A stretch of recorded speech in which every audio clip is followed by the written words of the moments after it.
골로새 교회 어떻게 세워졌는지 다시 한번 정리를 하겠습니다. 2장 1절을 보면서 조금 설명을 하겠습니다. 내가 너희와 라오디게아에 있는 자들과, 아니 갑자기 골로새 교회를 얘기하다가 라오디게아에 있는 자들을 얘기하니까 왜 그런가? 여러분들, 골로새와 라오디게아 교회는 인근 지역입니다. 이 교회를 설립한 사람은 똑같은 사람 에바브라라고 하는 사람입니다. 에바브라는 사도 바울의 제자입니다. 그가 사도 바울에게서 복음을 듣고 골로새 교회 그리고 또 라오디게아 교회를 설립하게 되어집니다. 그런데 아직까지 사도 바울은 골로새 교회나 라오디게아 교회를 방문하지 못했습니다. 그러나 에바브라를 통하여서 이 교회에 어려움이 있다는 얘기를 듣습니다. 그래도 가지를 못합니다. 왜냐하면 우리가 잘 아는 바와 같이 골로새서는 옥중서신이기 때문에 지금 감옥에 있는 상태로 그러한 소식을 듣고도 가지를 못합니다. 그러니 마음이 얼마나 쓰이겠어요? 그래서 이렇게 얘기를 하죠. 내 육신의 얼굴을 보지 못한 자들을 위하여, 아직 방문하지 못한 교회를 위하여 얼마나 힘쓰는지를 너희가 알기를 원하노니. 힘쓰고 있어요. 애쓰고 있어요. 교회가 어렵는데 가보지 못하니까 더욱 애쓰지가 않겠어요? 자, 그렇다면 이제 이 말씀을 통하여서 사도 바울이 우리에게 소개해주는 골로새 교회의 형편을 좀 살펴보겠습니다. 2절을 통해서 우리가 그 힌트를 얻을 수가 있습니다. 이는 그들로 마음의 위안을 받고, 지금 위안이 필요해요. 골로새 교회에 위안이 필요합니다. 위안이 필요하다는 것은 반대를 생각을 해보면 위안이 필요한 만큼 그만큼 마음속에 이렇게 상처가 있다는 뜻입니다. 불만이 있을 수도 있고 섭섭함이 있을 수도 있습니다. 그래서 마음의 위안을 받고 사랑 안에서 연합하여, 지금 연합한다고 하는 말의 반대는 그것은 분열이라고 하는 뜻이죠. 지금 분열이 되어 있기 때문에 사랑 안에서 연합하라고 지금 얘기를 하고 있고, 마음속에 불만이나 채워지지 않는 어떤 섭섭함이 있으니까 위로를 얘기를 하고 있습니다. 이 위로를 주기 위하여서 사랑 안에서 연합하게 하기 위해서 이 편지를 쓰게 되어졌습니다. 자, 그런데 왜 이러한 일이 일어났는가? 그 이유는 이단의 침투라고 지난번에도 말씀을 드렸습니다. 골로새 교회의 이단은 영지주의라는 말씀을 드렸죠. 영지주의는 영은 거룩하지만은 육신은 부패했다 하는 그러한 사상입니다. 여기에서 뭐가 가장 중요한 문제가 되느냐 하면은, 예수님이 하나님과 같으신 분이시지만은 말씀이 육신이 되어 우리 가운데 거하셨잖아요. 그러니 육신에 몸을 입으셨다고요. 그런데 그 당시 철학 사상은 하나님이 어떻게 부패한 육신을 입을 수가 있느냐. 그래서 예수는 믿지만 그리스도는 믿지 않는다. 예수와 그리스도를 분열을 시키고 있어요. 우리는 예수님은 그리스도이십니다. 그리스도는 구원자, 예수가 우리의 구원자 되시기 위해서 완전하신 하나님이 인간의 몸을 입고 이 땅에 완전한 인간으로 오셔서 우리를 이해하실 뿐만 아니라 육신을 입고 사는 우리를 이해하고, 그 다음에 영은 피를 흘릴 수가 없으니까 십자가에서 피 흘려 우리를 구원해 주시기 위해서 오신 완전하신 구원자이십니다. 우리는 이걸 믿어요. 그런데 영지주의자들은 그것을 부인하는 겁니다. 예수는 믿지만은 그리스도는 믿지 않는다. 예수가 그리스도가 될 수 없다는 당시 철학 사상으로서 복음을 거부하고 있었기 때문이죠. 그뿐만이 아니라 이 교회에는 율법주의적인 그러한 가르침이 또 많이 있었습니다. 여기에 대한 구체적인 얘기가 16절, 2장 16절, 17절, 먹고 마시는 것, 절기, 초하루, 안식일, 이런 것들은 구약시대 때의 의식, 이러한 것들은 모두가 18절 아무도 17절 장래일의 그림자니, 장래일은 예수 그리스도를 향한 그림자에 불과하다는 것입니다. 그것에 치중하다가 보면은 실체이신 예수 그리스도께서 오셔도 예수 그리스도께 집중을 하지 못하게 되더라 하는 것입니다. 그래서 율법주의, 그 다음에 또 영지주의 사상, 이 영지주의 사상은 또 이렇게 또 발전이 되어지는 거예요. 하나가 들어오면은 그 하나가 그대로 있는 것이 아니라 발전을 해요. 그래서 영일 수가 없다, 육위로 오셨다, 이것은 거룩하지 않다, 그러니 우리는 영인 존재인 천사를 숭배한다, 이렇게까지 나가는 거죠. 18절 보세요. 아무도 꿈에는 겸손과 천사 숭배를 이유로 너희를 정죄하지 못하게 하라. 그러니 영지주의는 천사 숭배로 자연스럽게 연결이 되어지는 것입니다. 자, 그러면 한번 다시 정리를 해보겠습니다. 골로새 교회 형편, 저들에게는 지금 위안이 없어요. 위안이 없다는 말은 불만이 있었고 섭섭함이 있었다는 얘기입니다. 저들에게는 지금 연합이 없었어요. 그 얘기는 분열이 되어 있었다 하는 얘기입니다. 이러한 틈을 타서 바이러스가 들어오는데 2장 4절을 보니까 어떻게 들어오는가 하면은 내가 이것을 말하면 아무도 교묘한 말로 너희를 속이지 못하게 하려 함이니라. 이러한 연약함이 있으면은 교묘한 말로 속이게 한다는 뜻이에요. 예수 그리스도를 바라보지 못하게 한다 하는 뜻입니다. 자, 이런 것이 골로새 교회의 형편입니다. 자, 이런 골로새 교회를 향한 사도 바울의 해결책은 무엇인가? 2절에 그는 이렇게 얘기하죠. 하나님의 비밀인 그리스도를 깨닫게 하려 함이니, 해답은 예수시라는 거예요.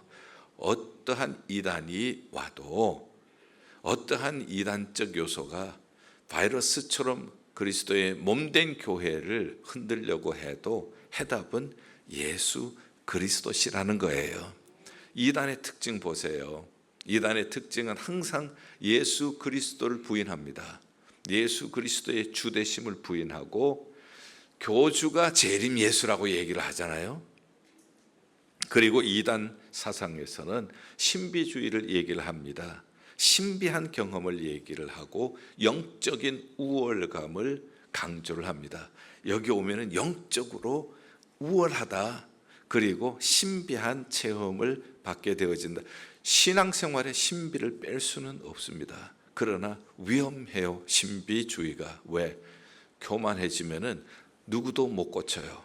교만의 병은, 신비주의 교만의 병은 누구도 못 고쳐요. 그렇기 때문에 우리가 붙잡아야 할 것은 오직 예수밖에 없는 줄 믿습니다.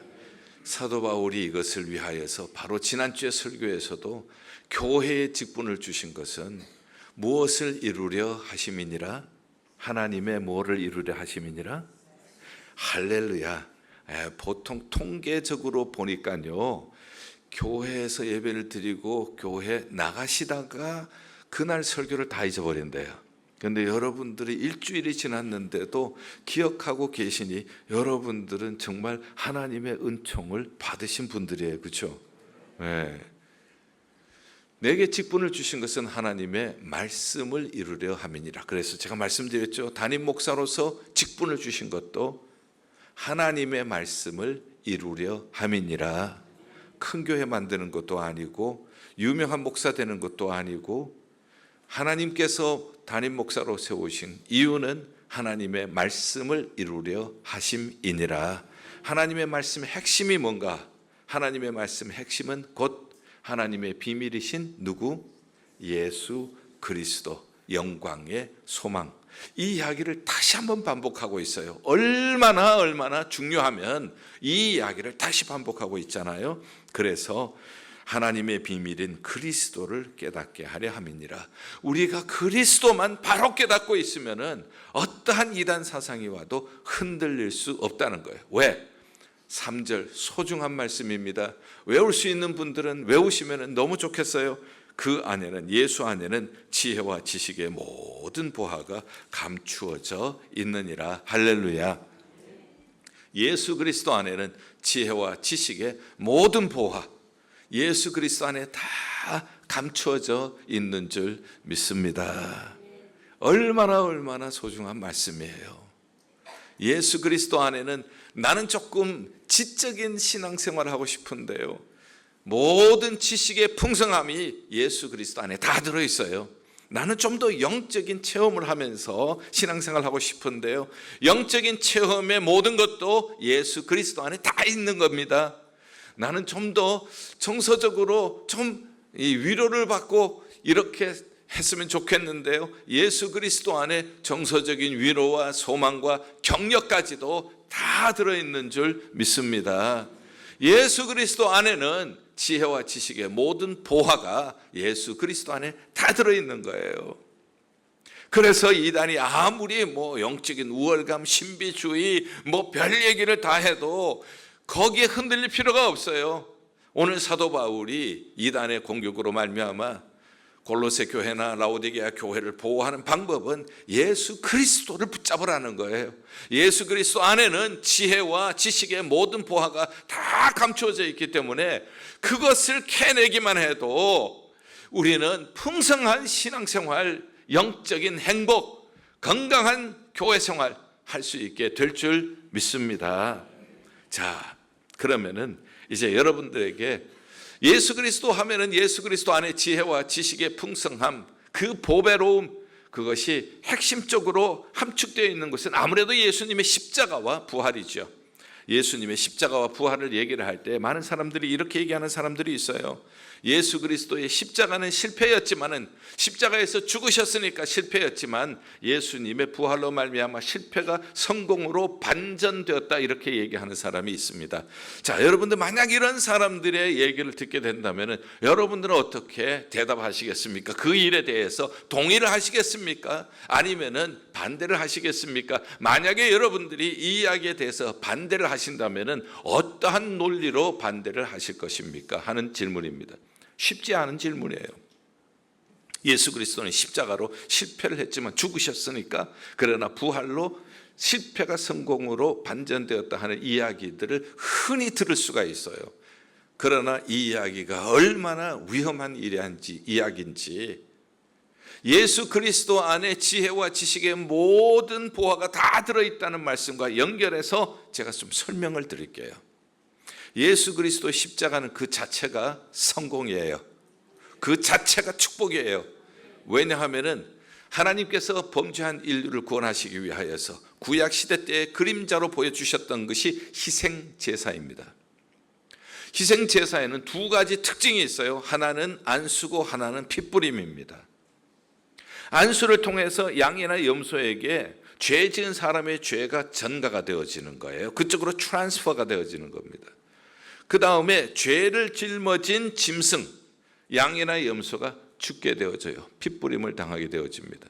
그 피를 받아가지고 지성소로 들어와서 속죄소에 부어서 속죄하게 되어지는 겁니다.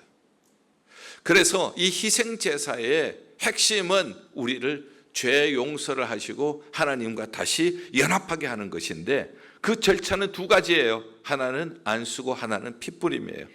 그런데 우리의 죄를 용서해 주시고 하나님과 다시 화목하게 하기 위해서 하나님께서는 예수 그리스도를 십자가에 못 박으셨어요.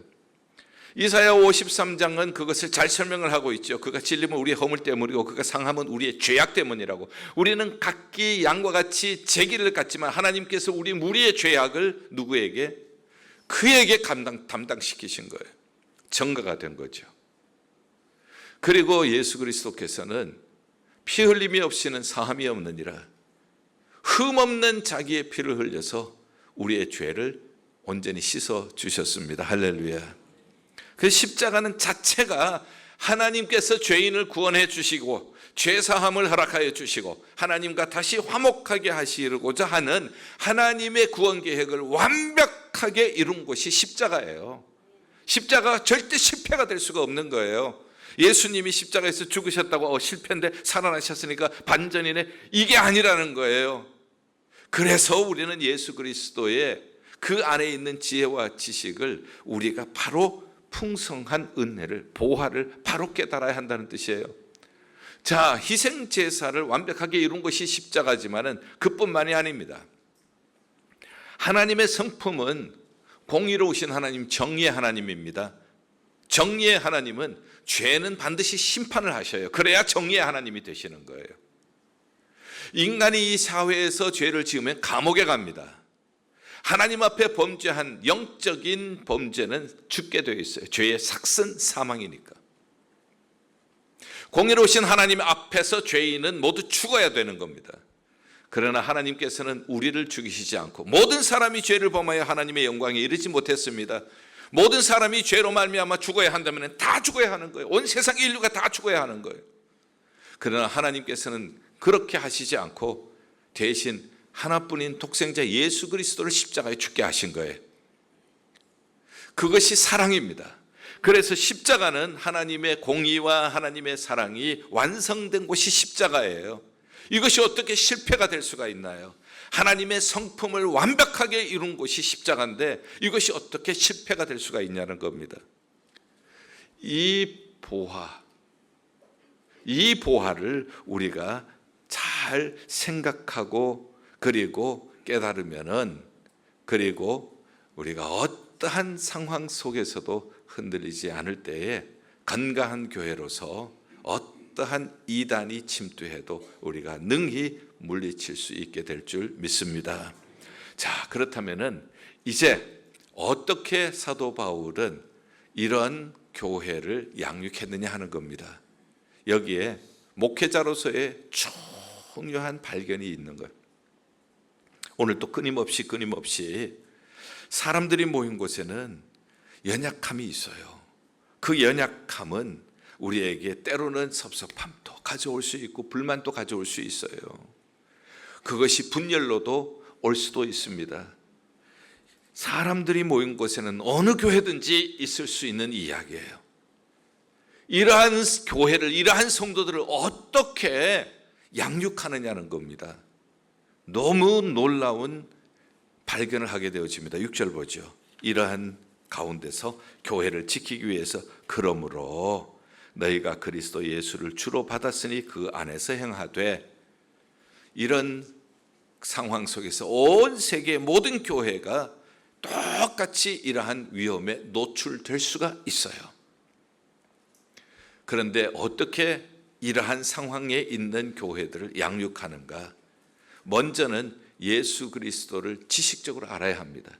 지식이 굉장히 중요합니다. 바른 지식은 진리에서 오기 때문에 예수가 그리스도시라고 하는 것, 그리고 하나님께서는 바로 직분을 주신 것이 이 말씀을 이루기 위함이고, 말씀은 하나님의 비밀인데 그것이 예수 그리스도시라는 것, 이걸 알아야 돼요. 예수가 그리스도시라는 걸 알게 되어지고 그 다음에는 머리에 있는 것이 가슴으로 내려와야 합니다. 그래서 마음에 주로 모셔야 하는 거예요. 내 마음에 예수님이 주인으로서 다스려 주셔야 한다는 겁니다. 그러나 머리로 알기 위해서 성경도 읽고 제자 훈련도 하시고 설교도 들으시고, 그러나 이것이 마음으로 와서 예수가 주시라는 것, 주인이시기 때문에 내 마음을 다스려 주셔야 하는데, 그런데 이것으로 끝이 아니라는 거예요. 왜냐하면은 이것은 반복이 되어야 하기 때문에 그 다음에 6절에 그 안에서 행하되 그분과 동행하시라는 겁니다. 교회 주일날만 동행하지 마시고, 예배 시간만 동행하지 마시고, 여러분들이 가정에서도 동행하시고, 여러분들이 직장에서도 동행하시고, 어디에 있든지 예수 그리스도와 동행하시라는 겁니다. 그렇게 동행할 때 그때에 7절 그 안에 뿌리가 박혀지는 거예요. 뿌리가 깊으면은 흔들리지 않습니다. 교회가 뿌리가 깊으면은 흔들리지 않습니다. 우리 성도님들의 믿음의 뿌리가 깊으면 흔들리지 않습니다. 뿌리가 깊으면은 영양분을, 생명력을 섭취하기 때문에 그렇습니다. 그리고 이 뿌리가 깊으면은 어떠한 바람이 불어도 뽑히지 않기 때문에 그렇습니다. 그래서 뿌리가 깊게 박히면 그 다음에 보세요. 믿음에 굳게 서서 뿌리가 깊게 박힐 때에 굳게 설 수가 있게 되어집니다. 그 다음에 모든 감사가 넘쳐나는데 감사함을 넘치게 하라. 뿌리가 깊고 영양분을 섭취하고 생명력을 받아들여서 굳게 설 때 열매가 맺어지는데 그 열매가 감사 열매라는 거예요. 감사가 많으면 한번 보세요, 여러분들. 감사가 많으면은요, 부족한 사람들이 함께 모여 있습니다. 함께 모여서 우리가 공동체 생활을 하고 있죠. 그러다가 보면은 내 마음대로 안 될 때도 있어요. 그때 섭섭할 수도 있고요. 불만이 생길 수도 있고요. 그것 때문에 분열이 올 수도 있어요. 그러나 우리가 붙잡아야 할 것은 그 섭섭함이 아니라, 분열이 아니라 그리스도의 말씀을, 하나님의 말씀을 이루려 함이니라. 말씀 붙잡고 말씀의 핵심인 하나님의 비밀인 예수 그리스도를 붙잡고, 그러니 보니까 그분이 우리 그리스도시네요. 우리의 주인이시네요. 그 안에 모든 지혜와 지식에 모든 보화가 있는데 죄인을 이렇게 구속해 주시고 하나님의 공의와 사랑이 완벽하게 그 안에서 이루어지고 나를 죄에서, 사탄의 권세에서, 흑암의 권세에서 해방시켜 주시고, 그분이 우리 교회의 머리가 되어 주시고, 이 교회를 통하여서 이 하나님의 비밀, 이 하나님의 말씀을 이루고자 원하신 그거 붙잡다가 보니까 내가 부족함에 뿌리를 내리지 않고 예수 그리스도께 뿌리를 받게 되더라는 거예요. 그래서 믿음이 흔들리지 않고 굳게 세워지더라는 것입니다. 그랬더니 열매가 맺어지는데, 감사 열매가 맺어지는데, 감사가 열매가 맺어지니까 섭섭한 마음이 감사 앞에 사라지네요. 불만인 마음이 감사 앞에서 사라지네요. 내게 베풀어 주신 은혜를 생각하면서 감사했더니 분열이 사라지네요. 그래서 감사 앞에는 모든 이러한 우리를 분열시키는 모든 요소들이 사라지게 되어져요. 그래서 감사는 백신이에요. 감사는 교회를 분열시키는 모든 바이러스에서 교회를 지키고 나 자신을 지키는 백신이 바로 감사라는 것이에요. 그래서 우리가 감사로 충만하게 될 때에 예수께 뿌리를 깊게 내리고 믿음에 굳게 서서 감사함을 넘치게 될 때에 사탄이 어떠한 바이러스를 심어줘도 능히 이 감사의 백신이 모든 바이러스를 물리치게 될 줄 믿습니다. 마지막으로 알래스카 얘기 하나 하겠습니다. 여러분들, 이 알래스카는 원래 미국 땅이 아니었죠. 어느 나라 땅이었나요? 러시아 땅이었죠. 이 러시아 땅인데 언제 샀는가 하면 1867년에 삽니다. 미국의 17대 대통령 앤드류 존슨이라고 하는 대통령 때에 사게 되어집니다. 이 일을 직접 실무진으로 추진했던 사람이 국무장관이었던 수워드라고 하는 사람입니다. 이 알래스카 땅을 얼마에 샀는가 하면 720만 불에 샀어요. 720만 불에 샀는데 1에이커에 2센트, 한 에이커에 2센트를 주고 산 거예요. 알래스카 그 넓은 땅을 720만 불에 샀으니까. 그런데도 지금 여러분들은 잘 샀다 그러죠. 그때는요, 욕 많이 했어요. 대통령도 욕하고 국무장관도 욕하고, 언 땅, 버린 땅, 쓸모없는 땅을 왜 샀느냐. 그때의 수워드가 한 얘기가 이겁니다. 나는 언 땅을 산 것이 아닙니다. 그 땅 안에 숨겨진 보화를 보고 산 것입니다. 그 얘기를 하고 30년 뒤에 알래스카에서 금광이 발견이 됐어요. 그러니까 사람들이 처음에 막 쓸모없는 땅을 막 사고 이랬던 사람들이 좀 미안해졌겠죠.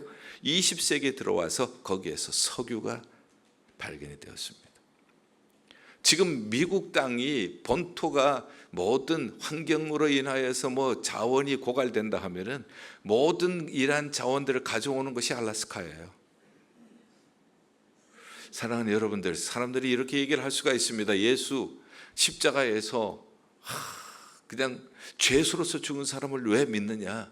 우리는 십자가에서 죄수로 죽은 예수를 믿는 것이 아니라 예수 그리스도 안에 있는 모든 지혜와 그리고 지식에 모든 보화가 그 안에 감추어져 있기 때문에 예수 그리스도 안에 있는 생명을 우리는 믿는 거예요. 예수 그리스도 안에 있는 구원을 믿는 거예요. 예수 그리스도 안에 있는 영생을 믿는 거예요. 예수 그리스도 안에 있는 천국을 믿는 거예요. 예수 그리스도 안에 있는 성령의 능력을 믿는 거예요. 예수 그리스도 안에 있는 승리를 믿는 거예요. 그 안에, 예수 그리스도 안에 모든 지혜와 지식에 보화가 감추어져 있느니라. 할렐루야. 건강한 교회, 환절기 여러분들 육신도 건강하시기를 바랍니다. 온갖 바이러스가 떠돌고 있는 이때 영적인 바이러스도 우리가 막기 위해서 건강한 교회가 될 수 있기를 바랍니다. 건강한 교회는 예수 그리스도를 지식적으로 예수가 그리스도시라는 것을 우리가 믿어야 합니다.